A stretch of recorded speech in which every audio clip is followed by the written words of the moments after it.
Je vous propose de partir en Tunisie pour vous faire une idée des conséquences désastreuses de l'attentat du musée du Bardo. C'est bien entendu l'un des piliers du secteur touristique et culturel qui a été touché. Les guides en sont les premiers à en payer le prix. Portrait de l'un d'entre eux qui a vécu l'attaque du Bardo. Il s'appelle Wassel Bouzid. Thibaut Cavaillès et Arthur Percet sont allés à sa rencontre. Il n'était pas revenu à Sidi Bou Saïd depuis de longues semaines. Dans ce village pittoresque, Wassel retrouve les vendeurs de souvenirs qu'il croisait à chaque visite. Ça fait longtemps, dis donc.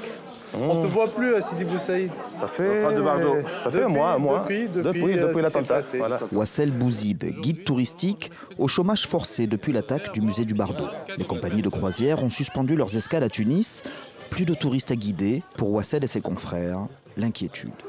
On en parle tout le temps, bien sûr, on en parle tout le temps. C'est notre pain quotidien.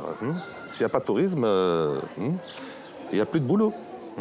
Regardez, maintenant, c'est pratiquement vide, n'est-ce pas? Catastrophe. Son lieu de travail habituel, ce sont les plus beaux sites tunisiens.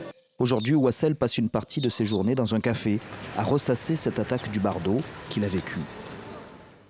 À chaque fois que je suis seul, ça me revient et puis je me sens mal quand je me souviens de ça. Parce que vous pensez à plusieurs scénarios, si j'étais capable d'échapper ça, si j'étais capable de me jeter sur le mec, etc. Alors il y a plusieurs scénarios qui reviennent. Pour nous, il accepte de revenir au musée. Là, il se remémore cette journée noire. Je me cache derrière ce palmier. Avec peu d'attention, j'ai vu qu'il y a 2 dames à 10 mètres d'ici tombées. Ce musée, la culture, c'est une solution contre l'obscurantisme, dit-il. Le fait que les Tunisiens mettent en valeur leur propre patrimoine, ça peut aider d'avoir un grand sens de citoyenneté et d'aimer plus ce pays. Alors si on aime plus son pays, on ne va pas finir dans la montagne avec une arme. Il faut aimer la Tunisie, il faut avoir un grand sens de citoyenneté pour pouvoir avancer. L'amour pour la Tunisie, Wassel l'a eu à la sortie du musée ce jour-là.